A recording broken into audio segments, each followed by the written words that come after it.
Hey, everybody, welcome to Hybrid Political Thinking with yours truly, John Russell and Hurdie Burk, where we dominate political fun talk. We have our millennial here, but Oh, no. yeah, Not we do. We got a millennial here, and again. he's No. schlepping around somewhere. We don't know where he I'm went, but beating he'll on come the back. studio he walls. and he's been doing his homework before this. Oh, here he is. Yeah, there. Millennials do homework? Yeah, he's no, Oh, no. come I'm talking on. about My homework. buddy's in the house. Home. I'm Right. talking about. Okay, just Hold did it on, hold again. on. We Hang got to get this on. dog out of here. Okay, we got it. He's tangled up in our mic. Take your thing off. Our mascot is in the house, and he's laying down now on the wire. He's literally on He the can't. We're starting the show with a dog bang. Dog. There you go. It's okay. There you go. Sorry, John. We got it. By the way, Rusty is an Aussie, and he is a herd dog, and he just came over and attempted to hurt us. Bryce, say hi. You gonna say hi, man? Hello. Welcome to the show, buddy. Thank you. Pleasure to There's be here. three of us in the state of the art closet, state of the art studio. Get to play past the mic. It's always Right, a pleasure. right. Well, till we get that sophisticated mixer board, we are sharing mics, but it did work last week or the week before. I don't know how, but it did. Got the game down. For you guys that are listening in for the first time, it's always on demand, which means when it's over, we use a company called Vubix, which is a great company that allows me to have custom player to put the audio on and create a video for it. So then it gets really cool, hip stuff, because then we put all our pictures up there, man, and show everybody what the guys look like that are talking. I don't know if you should do that because we get popular. John's not on mic. Did you hear anything? Did you just hear John? I heard Okay. it. He was the one that said he was chock full of stuff tonight, but the mic's on you. He's got notes, so it's a big night for so John now, Russell. I know you've done your homework, I've so done some homework. welcome, guys, to the show. And a lot has happened in the last since we were on 2 weeks ago. 2 weeks. Before we start that, I want to do something. Hand claps. I'll be nice on the doorbells, per request of some other people. So I won't ring them unless you make a fantastic point. Well, you'll be doorbelling. Don't give it away. Ha ha ha. Okay, I'm done. That's it. Now, when we make a good point, we ring the doorbell. So you might hear me get a lot of doorbells. Right? He might get what I don't know about. But anyhow, we're here to talk some fun stuff. And John, you said you were loaded for bear. So are you putting the mic on, or are we starting with my buddy over here? We're gonna start. All right. So I want to see what he's come up with, but he's gonna talk. All right. So you've done your homework on something. So I'm just going to let you chime in here. All right. Just gonna start it off. Have at it with the topics, or yeah, because you know what, I kind of put this up that I know a lot of people are used to watching news and stuff where they have actual format, with points, and we'll get there. But for now, we're acting like we're sitting at the coffee shop just talking to each other. So there you go. So dive in, man. Let's see. We'll have plenty of criticism. Don't worry. So it's okay. Let's see. 2 weeks. We've had 2 political debates, multiple interviews with the candidates, a massive terrorist attack that has sparked an international debate. We have had talks about refugees, and all of it tied in together in a fun 14-day bundle. There's a lot to cover tonight. A bundle. I like that. I think we'll start with the refugees just because, and I think we can all agree that our thoughts and prayers go out to everyone in Paris. God bless. But we'll talk about the refugees first. It's a hot topic. It's a hot button issue. I know I've seen stuff come out about half of the governors will have said no states, none in our states. 31 states. 31 or 32 wow. states. That's even more than the last time I saw. Yeah, it keeps going. Paul Ryan has come out and said that he would prefer to halt the program until better screening has come out. A little pause. Not a specified amount of time. It's been defended at the Supreme Court, correct? I think I saw that on PBS News with John. The current system has been defended to the Supreme Court. You have Donald Trump, who wants to build a safe house. And then in the midst of it all, that was his word. Safe house was his word on PBS, or the PBS News broadcast that they showed. I'm not exactly sure what a safe house entails, Mr. Trump, but I don't know how I feel about that. They're all chiming in, actually, with some sort of angle or smidge. You know what I'm saying? So what's your take on it, man? I agreed on Bernie Sanders' point even before I ever heard him speak about it. Yeah. And it's an opinion I've held on the refugees and the situation and even just international policy. You as a major international power, you I don't think you can turn away refugees that are in desperate need, you know, have been scarred by war, have had homes destroyed, and they're coming to the beacon of hope that you pride yourself on America being. I don't think as an international power you can turn them away. You can ask other countries to take them. You know, we don't want them, you take them. We don't want them, you take them. They're your problem. You can't pass the buck if you want to carry the name and the weight that America does internationally. And I do agree that you need to screen them. I mean, you can't let dangerous people in. It's a security threat. But I also think that you can't buy into the second red scare of ISIS Islam, and you have to be able to take those people in if you want to move forward internationally. And just on a human level, they're people, they're hurt, they're scared. These are families. These are what's left of families. John Russell Please with the jump point. on. Yeah, John. I'm just being a sounding board tonight. You guys are going to own the show Right. tonight, So, baby. listen, Bryce, you might want to give him that thing because he's gonna probably snap back on something here. So here's the thing, Bryce. First of all, I don't want us to become overly paranoid, but whether you like it or not, the reality is this: that the world is the Western world, as we know, is now extremely frightened of anyone that's coming in that is a Muslim.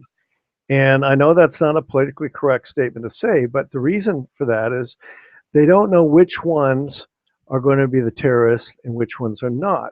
And a lot of the Muslims do not want to completely assimilate. If they were more interested in showing proof of assimilation, it goes back to when I was growing up. They said, when in Rome, do as the Romans do. Okay? If you don't want to be a Roman, then don't come to Rome. So that I think that's the biggest challenge. And when people don't want to simulate and they want to, still adhere to, even if it's moderate Muslim tradition, there's this undercurrent concern that how do we know if they're really going to be steadfast and they're going to actually assimilate enough where we don't have to worry about them? And I'm merely kind of bringing it up to just throw it out there as to what I think some of the concerns are. I think they're real concerns. I mean, they're real fear. You watched, you're watching an entire country deal with a terrorist attack on a scale that we haven't seen in years. People are scared. People are hurt. It brings tension to not just to that country, yes, but to the entire world. Those are real fears. I'm not downplaying that. But ISIS doesn't come with a business card.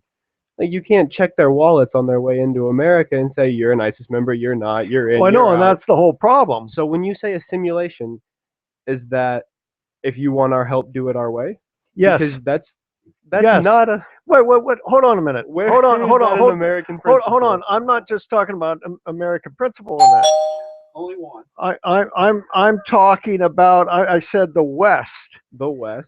When and people speak of the West, they speak of North America specifically. I'm the talking United about States. Europe as well, and even in the United States. So this is my own personal quandary. On one hand, So are you saying that American policy should dictate Western Europe's ideas on accepting Syrian refugees and how they see those people? well, I don't think Western Europe has even adopted anything yet. That's their problem. That's why we're in this mess because, well, that's part of the reason is because they never came up with something that was going to more or less dramatically guarantee a simulation. What do you mean by a simulation? Let's I'm go back talking to that point. about That's the part that I take okay, not necessarily okay. issue with. That's the part I want So, to and know about. that's the quandary I have. Okay, so I'm not interested myself in going to Europe and hearing a call to worship in a major German city. You know what I'm saying? I'm not going to the Middle East. I am going to Europe. And that is based on a lack of desire to assimilate. And so if that makes me a xenophobe on this issue, then so be it. I'm sure that the liberals might say that I am. If you the culture, and if you don't, then what happens is that you end up with a balkanization of of that country. And that's one of the reasons, by the way, why the Balkans have been such a mess in the past. You've got hundreds of years of this group and that group, but nobody wanted to assimilate with each other. It was only Tito under Yugoslavia that kept that under wraps. So that's my concern. That's what I'm saying. My concern is that through your offer of help through assimilation, you isolate not only that whole region, not only the Syrians that are in need of help right now, but also any Muslims already here in America. If you're asking them to feel safe here, to get our help, if you need to assimilate to our culture, first of all, what is our culture if not we're going to pronounce the great American melting pot? And I don't think Is it a melting pot now, or is it a salad bar? Little column A, little column B in this conversation. If you want the salad bar or you want the melting pot, you're going to have to take those other cultures. And okay, and I think what has made this country great is that we have had a melting pot. But you have to assimilate to get our help. What is our way if not a collection of 100 Okay, years let me give you an learning? example. There are some very good people that I know, and I'm not going to name who they are, but they're some incredibly wonderful people. They have hearts of gold, and yet they have a daughter who is approaching middle school, and they got upset with me for just making a joke about her, their daughter maybe meeting a guy and getting married. And no, we're going to take her back to the Middle East and we're going to assign her to a husband. That's counter to American values. You don't tell someone we're going to tell you who you're going to marry. That's what I'm talking about. Things like that. If you do not want to assimilate, you can keep your religion, but if your religion cuts into the ability to assimilate into the culture, the mainstream American culture, or the mainstream German or French culture, whatever you might have, that's when it becomes an issue. There are exceptions that I've seen, and this is why I have a personal struggle about that statement that I just made. It's like the Mennonites, the Amish, the Mennonites. The Amish, of course, are up in Pennsylvania. The Mennonites are all over, primarily in the Midwest. And they don't, they're still in their horse and buggies. They don't believe in having cars or electricities, and they kind of pretty much do their own thing and stay out of each other's way. Now, if they started blowing up people and killing people, I'd take a second look at, well, gee, these guys are in a minority, but they're not assimilating. In fact, they're not only are they not assimilating, but they're killing people. That's what's happened. Is if a group starts killing people in mass, like people who profess to say that they're Muslims, that's why they're getting a bad rap. And it's a terrible tragedy that it's happening this way. But I'm just kind of speaking what other people might be thinking. All right, but we're not at war with the Muslim religion. ISIS declared war on us, a specific group of jihads. ISIS, but Bryce, isn't ISIS a group of psychopaths who have hijacked the Muslim religion? But there's still a bunch of psychopaths, and they still call themselves the Muslim religion. They still identify themselves as the Muslim religion, but the Muslim religion does not necessarily identify with them. That's come out. How do we know which ones are which? That's what people are freaked out about. And that's a legitimate reason to be scared. But if you ask people to assimilate, you're going to have that whole issue of the culture and religion versus government, and that puts people in a bad spot.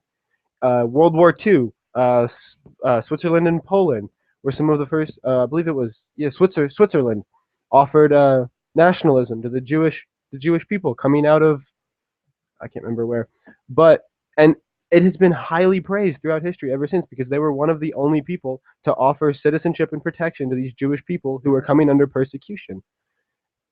It has Except there come weren't down through terrorists in that history. either. It is coming down through history as a golden standard. All right, so let's back up in the whole conversation because I was out of the loop on the with only two mics. So, first of all, the problem was not caused by us.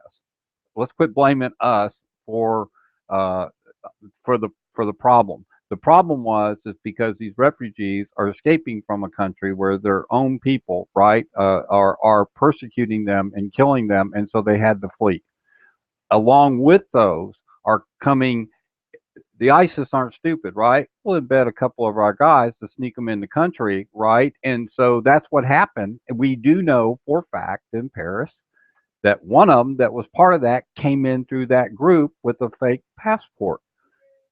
Two, all right. So the bottom line is okay. So whether the word is pause or wait or whatever. You just can't let them in and not vet them. And you've got to do some background checks. And by the way, the roadmap to come to America is to become a citizen. It's a very clear roadmap that's been distorted by politics over the years and by people taking their political agendas. And so they come in through the front door, they do the paperwork, they prove that they can be a good citizen, and guess what? They can bring their culture in and live their culture. South Vietnamese were great. We were talking about this today. Came in after the Vietnam War, right? Came right through our doors, brought wonderful businesses here, went through the front door, brought their citizenship here, kept their culture, but adopted to the American or simulated way of life, right? So you make a great point. You're right. You're right in your humanity statement. The day that people. Wait. I Okay. want to interject for a minute, if I Okay. may, Hurdie. See, what you just said is what I'm trying to say. The Vietnamese came in after the war, and yes, they brought their own culture. In fact, I know that they actually got some people in the South upset Great because food. they were out I love fishing, 'em. but they were Yeah. out fishing some of the Louisiana fishermen. They was like, Right. doggone, these guys are They're taking my good. fish. I knew you were going to do a voice, and I'm sorry, but get over it, you anyway, doorbellers. but the end result is this. This is the bottom line. The Vietnamese came here. They did not immediately assimilate, but at the same token, not one of them ever blew up a bunch of people. And they came through the front door and went through because they were proud to become a part of this country. And what's lacking is that Bryce is right. I'm not going to sit here and put a black and white line on this and say you shouldn't show humanity. But where you're bringing the argument in, Bryce, and where I think it's a little off, is you're saying that you're putting the blame on us. You're saying, look at this country for not bringing them in, and you're playing politics with people. Okay, that's not the way it works. You either have a grace for people, but you don't bring the political swing into it. But you're right. You're right. You need to show passion toward people that are suffering because that's what makes the world great outside of these ISIS guys, right? True. Here's the issue I take, or not the issue. Here's the disagreement I have with That's that. fine. I'm not arguing against the assimilation. I'm arguing with the forced assimilation under fear. The forced assimilation of if you want our help, do it our way. I praise the Vietnamese and the way that they came in through the front door, brought the businesses. They did it right, and it worked. What I'd argue for is grace under pressure, though.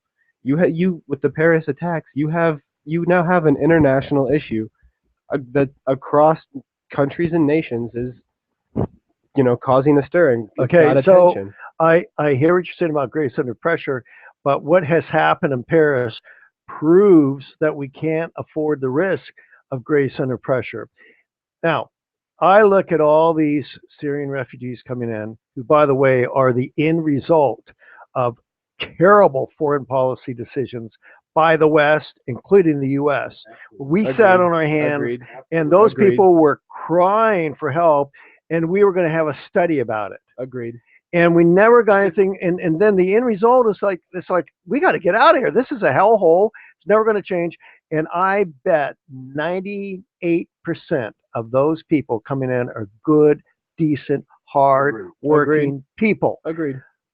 The 2% are the ones that are questionable. And it's amazing how a couple rotten apples Spoils screws the it up bunch. for everybody else. But the other half of it is if they came over into Germany or they came over into France or in the US and they said, look, we are going to, we appreciate you taking us in and we want to become part of this country as quickly as possible and pick up your traditions while we shed some of our traditions. So we're merging. I'm not saying that they get rid of all their traditions. And going back to the Vietnamese, you see second generation Vietnamese kids, they're not at all like their moms and dads. These kids are on it, man. I see lawyers on TV sometimes, and you know, they're getting major settlements, and I don't necessarily like some of them, but they're in tech. I mean, and they're great. I'll tell you, their kids are the greatest students in the public school system. But I, I'm going back to the desire to assimilate while keeping some of the traditions, and that's where I think the disconnect might be here. I agree with your points. The desire to assimilate has to be there, and it has to be expressed. I just don't think that really right now, with the international situation and the international pressure, you can afford the pause. Let's take the humanity out of a second and let's look at it from a diplomatic standpoint. Can the U.S., with an international face on the line, afford to wait Yes. if other countries are going to start accepting these Because refugees? let's use CS here, common sense. You have no choice. Because of what happened in Paris, this whole thing now has changed the dynamic of how this was going to work. And this is not only going to be us, this is going to be France, this is going to be Belgium, Russia. this is going to be Germany, this is going to be Russia. Because right now, last time I checked, Russia, France, the United States, and a couple other people are pretty pissed off. Based on what happened in the last 2 weeks, right? The Russian airliner and then this terrorist thing. And so I don't know what those guys were trying to accomplish, but they set themselves up for a world of hurt here in the next couple of years is my feeling. But going back to the thing, there has to be a pause. There has to be a vetting of this.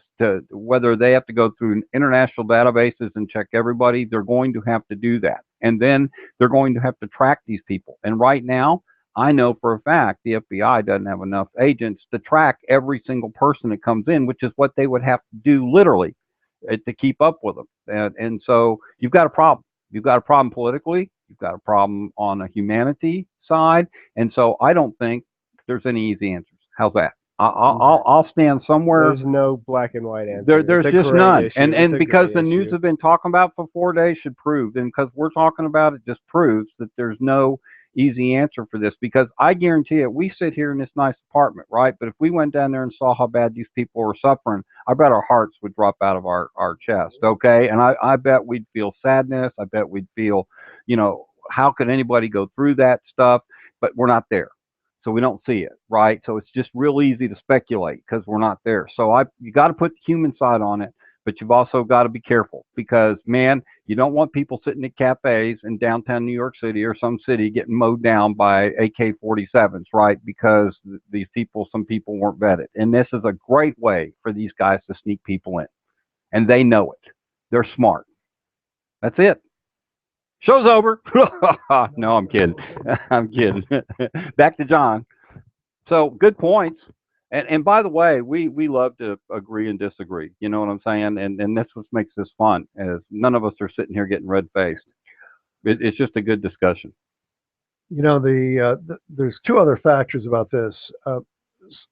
They were talking to, they were interviewing some of the neighbors of one of the terrorists up in Belgium, who was shocked because, and this sounds familiar, he was quiet, he never bothered anyone, very polite. Now, doesn't that sound familiar? It sounds like the high school shooter. Well, So, hiding in plain sight is part of their tactic. well, yes, but he had just lost his job and he couldn't find another job. Sound familiar? So some of these people, what causes people to become radicalized? And if you've had enough things that fall against you, I think two things might happen. And once again, back to the school shooters. You become a psychopath because you say, hey, listen, everything's screwed and I'm going to end it and I'm going to go out with a blast. Yeah, No pun intended. but on the flip side of that, John, the world's been around for a long time, and there's people been through very hard times, been slapped on their back, been beat up, been tossed around, and they came out of it normal. So you can't say that just because they were beat up and knocked down, didn't have jobs or whatever, caused them to go psycho. Because I've been through stuff, and I Now, let me finish. okay, no, In this case, don't let John finish. this Okay, kid was getting counseling from a mosque where there were imams, radicals, radical imams that were saying, brainwash, hey, brainwash. he was susceptible to brainwashing. Now, before you can even wrap your head around this, consider how the Nazis brainwashed 80 million fairly intelligent Germans. With a gun to their head. No, they didn't all have guns to their head. No. Well, They were desperate and they bought right, the Kool-Aid. right. So you have to agree. understand that dynamic. The other dynamic is that a lot of young people who develop fatalistic ideas about what's happening to the world, they think, well, if the world's going to come to an end, hell, I may as well be at the vanguard. Rather than being the victim of the end of the world, I'm going to be on the vanguard and make it happen. So at least I go out once again with a bang. They actually believe this. And that's part of the ISIS propaganda machine to tell young people, world's coming to an end, it's screwed up, be on our side of it so you can control the destiny instead of being on the receiving end where you can't control it. It's about control as well. So what's your argument in the whole thing? I don't disagree. It's about control. I'm bringing that up because it's part of the whole propaganda mindset that ISIS successfully uses, particularly with millennials, young people, particularly with men, young guys. Hey, you don't have anything going for you. As you know, everything's going to go to hell in a handbasket. Join the ISIS movement, have plenty of women, control them, and then, of course, you get whatever 100 virgins at the end when 72, 72, 100, doesn't matter. After you blow yourself up, So, See that? You're on. You're on. I mean, you cite the millennial as an aspect of that environment, but like Hurdie had expressed earlier, the world's been around a lot longer than the millennial generation. This is the lost cause, the lost person, the deep desire for a sense of belonging and drive in life. It's not a millennial issue; it's a humanity issue. The millennial generation, while known as the lost generation, I think you're just seeing it expressed in radical movements like that. But there have been radical movements for as long as the world's been around. Cain killed Abel. You can't address it as a millennial issue if it's a humanitarian issue. But currently, it's a millennial issue. Currently, it's a millennial issue because we're the upcoming generation. Right. And I mean, I think that if you're going to deal with ISIS, the people who recruit the millennials aren't other millennials counseling at a mosque from older community members. You can't argue the millennial generations. The millennial generation is involved in this in every aspect on both sides of the issue. Right. I don't think you can cite this as a millennial cause though, because it's the millennial generation. You're seeing ISIS recruitment. I think you'd be seeing it in any generation. We're the up and comers right now. So I get that. I get that what he's saying. I get what Bryce is thinking, and he's absolutely thinking it out, and that's what we really want to do here, and get a lot of diverse opinions and age demographics, which is really cool. So my other thing I wanted to mention about this all is that there's a lot of social engineering going on. You know what I'm saying? Yeah. In politics, and because of that, people's perceptions of how societies should be governed and run, right, are changing, and so there's a lot of stuff going on right now that is extremely complicated.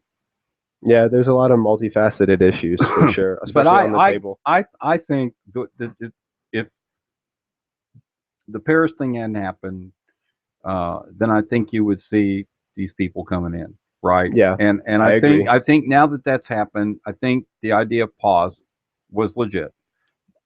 I don't It's disagree still with the pause. complicated. It's still complicated. It's still going to be a problem, and there's going to be a lot of politics. And the thing that gripes me, if you want to know the truth, is I said this about 2 years ago, and I guess I knew it, but I just had to say it out loud. Is politics controls everything. When I was a It's kid, everywhere. politics The fingers wasn't isn't all the controlling pie. everything. It's, yeah. You could beat up your friend that was treating you like a You should be bully, able and to fight, yeah. everybody laughed at the Yeah. bully, right? Yeah. And you didn't go to jail or get questioned by the cops or get sued, right? I mean, these are the kind of things in today that we didn't see back then. They didn't politicize every single thing you did.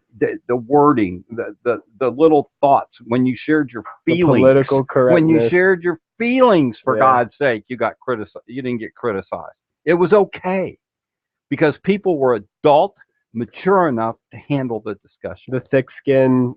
Yeah, You had your own well, sense not of only just identity thick and skin. value. I'm not talking about going around and mincemeating somebody, it's weaker than you. I'm talking about actually having disagreements, Yeah. but still remaining friends. The honest conversation. Yeah, the honest Yeah. conversation. So okay, so we're kind of done with ISIS. What's next? That actually would transition quite well into an issue I know John had wanted to talk about, was the political correctness on college campuses. It's been in the news. It's been in the news. It's another issue right now. It made Austin American Statesman. Big paper. Yeah, read by all. Oh yeah. No, I'm kidding. That's not nice. So everyone knows what happened in Missouri, right? About the football team. Tell the listeners, John. What's that? Inform the people what happened in So Missouri. apparently, it sounds like some idiots, in some races, put some excretion on the mirror. It sounds Actually, that ended up not being true. wasn't true. Actually, that ended up being not true at all. Hold on, I got to hear this. Okay, so they discovered that a lot of that was hoax and not real, not done. But it didn't matter because the perception was, after whether it was hoax or not, caused the problem. So the problem was it happened. So let's not even talk about whether it did or didn't. Let's just talk about what the end result was. The problem that was that the white college president was not perceived as being proactive. Was a wimp. And here's what really went down. Him. It came down to money. Football is big money. Here, you and need to be when the black players refused to play, Right. they were going to be out of a lot of money. $1 million. Well, plus look at the collateral the damage. TV endorsements. Yeah. Look at how raw the state of Missouri is after this whole fiasco up in Ferguson. So can you imagine, Especially on any social or radical issue, if racial you issue, had race riots on campus, how much money would that cost? What would be the cost of not only the physical damage of the campus, but the public relations damage to the university itself? We're talking about not $1 million. We're talking about tens and tens of millions of dollars. So he was offered a golden parachute, which was, you get out, you're going to get $1 million. Just get out of Dodge. Let's cut this off. So I'm going to go deeper. Okay. Money's one thing, but here's the bad thing. Are you telling me that? In today's society, that the people that are worried about getting their feelings hurt should live in a bubble and not reality? Well, I think they should. I'm tired of dealing with them. Because the truth is, when they get 20 years from now, if not sooner, reality is going to sink in. Well, where are you going to go and live in a bubble? Well, this is part of the end result of all these kids growing up. Everyone gets a trophy. Everyone gets a medal. You don't tell Johnny that he needs to improve himself when he runs because it might hurt his feelings and, things like that. So, I mean, we've created this political correctness madness. And then there was this incident over at UCLA where this group of students filed a lawsuit against the university because someone dressed up for Halloween in a sombrero. And they're going, oh, well, that violates my aura. I'm offended because I'm Hispanic and he's a white student. He's like, it's gone totally haywire. It's ridiculous. And then you have people in the generation who know that. it's not like the entire millennial generation is not so sold on the PC propaganda unit. Well, give me It's some not- comfort on that then. it does get frustrating, especially when you see someone say something and then back up and apologize for it. It happens in college. It's happened in college classes I've taken at multiple universities. A teacher will say something or give an example or make an argument with a student and then have to apologize for it later for Give me an the example. political correctness. Let's see. Math class yesterday, yesterday? quantitative reasoning. We had a student, a dyslexic student, raise his hand and offer to read a question in class. And she passed him by and called on another student to read the question. She then proceeded to apologize to the dyslexic student who'd raised his hand that she knew that he was going to struggle with it and his dyslexia was hard and it was okay and she knew he could. And I mean, yeah, that's fine, and it may not be the best example. It's just the one that came into my head because it's a specific situation. But you see a lot of apologizing, a lot of apologies, which I think you see a lot in the generation because you have kids who don't know how to deal with anything else. You don't have a thick-skinned generation. You have kids who fall apart the first time someone tells them they could do something better. You have kids that fall apart the first time anything gets hard or someone doesn't correct a mistake for them, and it's going to be an issue down the road. Well, the political correctness, though, has gotten to the point where it is censorship. And you need to protect the First Your freedom Amendment. of speech. And once that goes out the window, what's the whole point? And, you got to look back at going back to the Nazis again. You were forbidden to say certain things that were on your mind. Anything Communists offensive to the under Nazi Party. under Stalin, and then whoever followed Stalin was Khrushchev and everyone else. Same thing. If you got out of line in your thought process, They corrected you. they would correct you.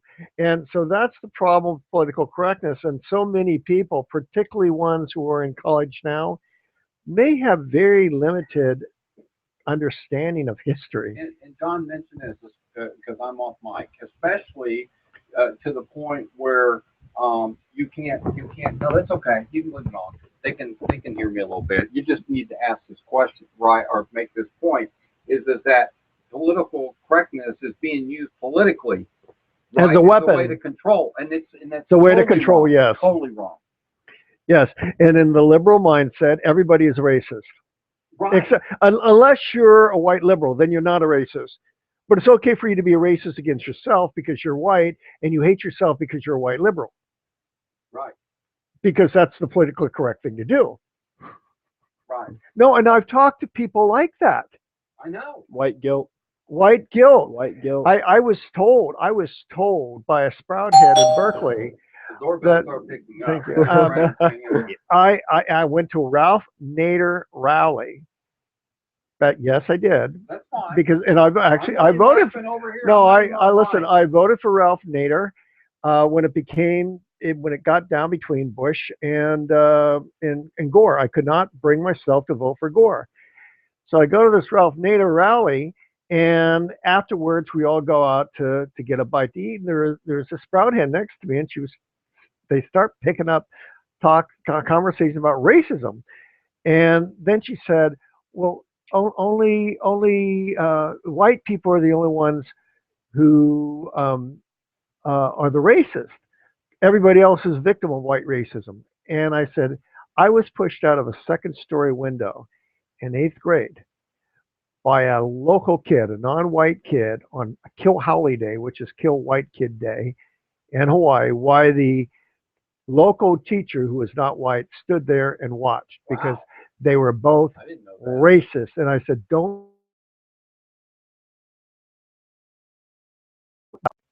So the insanity of political correctness and the obsession that they have with race, they're obsessed with it.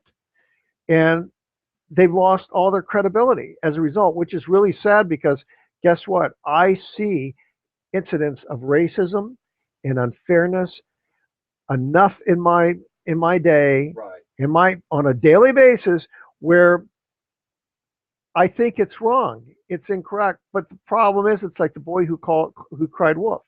Right. Now it's got no credibility. Right. Political correctness, and I think it started as a way to like monitor your word choice to protect the people you were speaking to. It's a slippery slope is the problem, and there's not a definitive place to draw the line in today's world because somebody will always cry wolf. Someone will always be offended. Someone will always cry wolf, like as you saw on the college campuses. The Latino individual who got offended at the other kid wearing a sombrero and I believe a paper.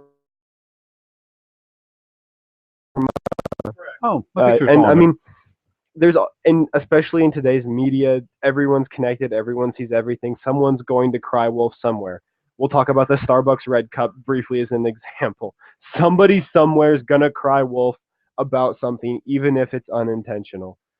The thing is I think if you ever want to see it fall out of play, political correctness fall out of play, it will have to lose traction in the media and in today's politics. And let's say, let's go a little deeper with this. Okay, so let's say you have something really important to say. You need to make a stand, and you need to say how you feel. In other words, you know what the greatest statement is when you start a conversation with somebody? I feel. I'm owning it. I'm not asking you to be mad at me. I'm saying I feel. This is how Right? I feel. I feel. So I'm telling you how I feel. I'm telling you what's going on inside me, my opinion. Okay, you don't have to be mad at me for sharing my feelings. But in a political correct society where everything's being blasted, the whole goal of political correctness is for a minority group to come up to make you think that everybody thinks the way they do, and they don't. Okay, they're trying to change culture. They're trying to take away the ability for people to share and feel. Because when you shut up, they can make their changes. Does that make sense? Does that? No, you're am I absolutely on right. that? Which is why it drives me crazy that number one, I have to go to an ex-communist country to see a manger scene on Christmas because the ACLU and the likes of ACLU have made it illegal to display the manger in a public square. They say you can do it in your private home, whatever you want, blah, blah, blah. But why do I have to go to an ex-communist country to see it? I mean, I still to this day I can't wrap that around my head. The second thing is why is it now that employees are being threatened termination if they wish people Merry Christmas, but they are told you better wish happy holidays, which by the way offends me. Right, me too. Why is it that we're worried about maybe 8% of the population being offended, so we just go ahead and offend the other 92%? I don't understand the logic in that. I Well, really don't. that goes back to common sense. CS, right? That there is no common sense behind this. If you really sit down and start thinking it out, right, and put two together to get four, and you start thinking, see, we don't use common sense anymore. That's been taken away. It's slowly trying to be taken away. Think about all the decisions made that you could make that are correct if you just use some common sense, right? Gut feelings, yay or nay. Should I do that or not do that, right? I mean, that's the part I don't get. And you're right, John. What difference does it make if we are a Judeo-Christian nation, right? We got in God we trust in our coins. No, but whether you like Obama it or just not. said in the Obama just said in the press conference yesterday that we are a all-inclusive nation of all religions. Okay, excuse me. Bullshit. Okay, so Well, here's the thing. don't say that. We are we are a offend somebody mix. when you say that. Our country has always been a mix. Oh, but it's But changing. weren't you the guy that talked about a simulation of this? Yes, Oh, I mean, okay. that's why All I'm right. bringing this So up. I'm being let's bring that sarcastic. right back around to you full circle. So here's the deal. It is the way it's been. When you start taking mangers out of a government thing or setting out a Christmas scene, all you're doing is deterring people from celebrating something they've always celebrated. It is part of this country. I'm sorry that there's people out there that have to rob it, that are unhappy with themselves and miserable and mad, and they're mad about religion, and they're mad because they're atheists or whatever. Well, I but just wanna cry for them. that's the other Okay. oxymoron. Okay, some of these people who claim that they don't want any religion, they want secular humanism, or they say they're atheists. Now you just said something a minute ago. They say, I don't believe in Christianity. I don't believe in Judaism. I don't believe in this. I don't believe in that. I believe in atheism. Once you say you believe in something, whether you like it or not, you still believe in it. And that by itself, by default, becomes a religion. So, I mean, how can the secular humanists who want to take Christmas out of a conversation as an example, are these people who are saying, oh, children at schools are not allowed to have a Christmas play this year because someone will be offended. That goes back to Teachers are being sued for, are being fired for that. That goes back to the bubble, right? It goes back to the bubble. Yeah, Right back to the bubble. Gotta have my trophy. There's no way to live in a bubble. You know, and you look, and I'm sorry, but you just leave the earphones on; they can hear me. If you go back and look at sports, right? And I'm sorry because I watch sports, right? Somebody has to lose and somebody has to win. And look at the losing Nature team of in a the big game. What happens? They're disappointed. Some of them are even crying. You know what? But they don't go home and won. They go out and practice next year, and they come back and try to. That didn't happen. That didn't happen. There was an incident where a football team lost, and they said, well, you ought to just. Nobody should win because these guys keep losing and they feel bad. Their self-esteem is hurting. Then it's not a game anymore. Well, but that's what they wanted. That's right. Everything you can't have everything.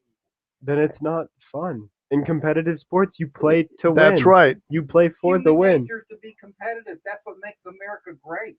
That's right. Is the fact that we can compete and try to outdo the next guy and come up with new ways to do things and outdo the guy. I mean, look at Google and look at where I'm going to use a company for example. Okay, remember where Yahoo was in 2002? Were they not huge? Were they? They were on top of their game, and they got their ass kicked. And then who came along and kicked their butt? Yeah, it was Google. Right, and so the game is, and both of them have improved. Both of them keep trying to learn. They keep adding new stuff, which makes it better for everybody. So the idea of thinking, the idea of is what made this country great. And you can't give everybody. And this goes back to your Sanders guy. If you make everybody same, if you try to give everybody the same stuff, then you're out of the game. Because then what incentive? This is cliche, isn't it? What incentive do you have to do anything if you're given to it? Yeah. What is it? Now, basic stuff, food, shelter, and all that stuff, where you don't want to live food, shelter, water. I get some of that stuff, okay. But I'm talking about you take out the competitive nature of somebody, and you create sameness for everybody. Mediocrity. There'll be no growth. No, you're right. I told you tonight, didn't I? No. Bryce brought up the Starbucks Christmas cups. That. Yeah. When I first read it, my blood pressure went up. I'm going, oh God. Really? Now let me finish. Starbucks has gone into political correctness, run amok.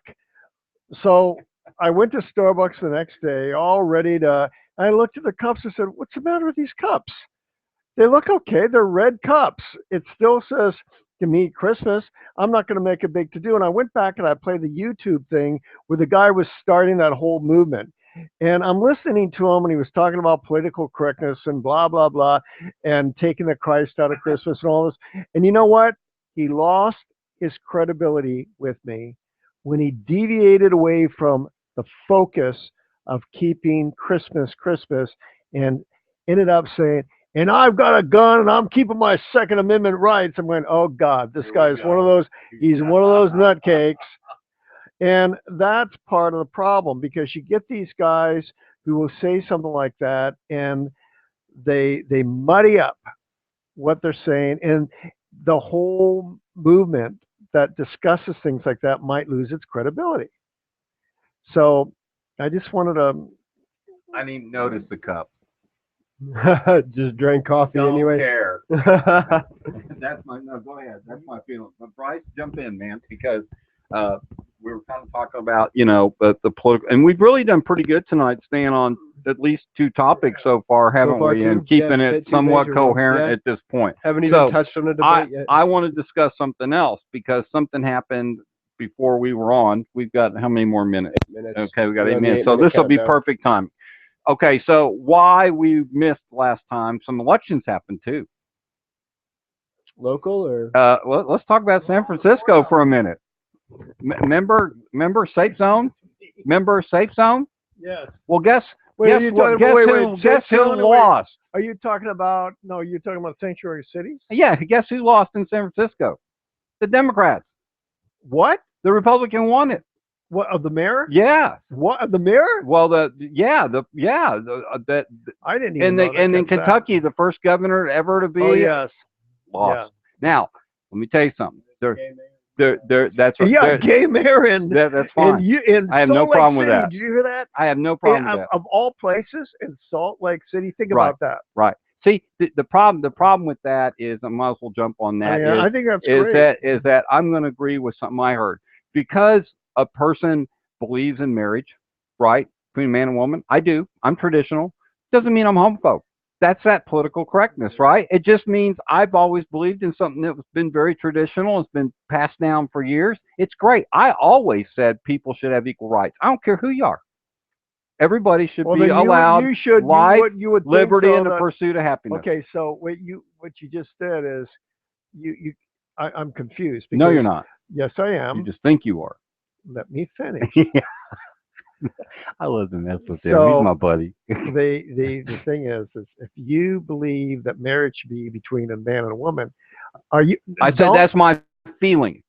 Let me finish. But you do you believe that 2 women or 2 men should have the constitutional right to get married? I didn't say that.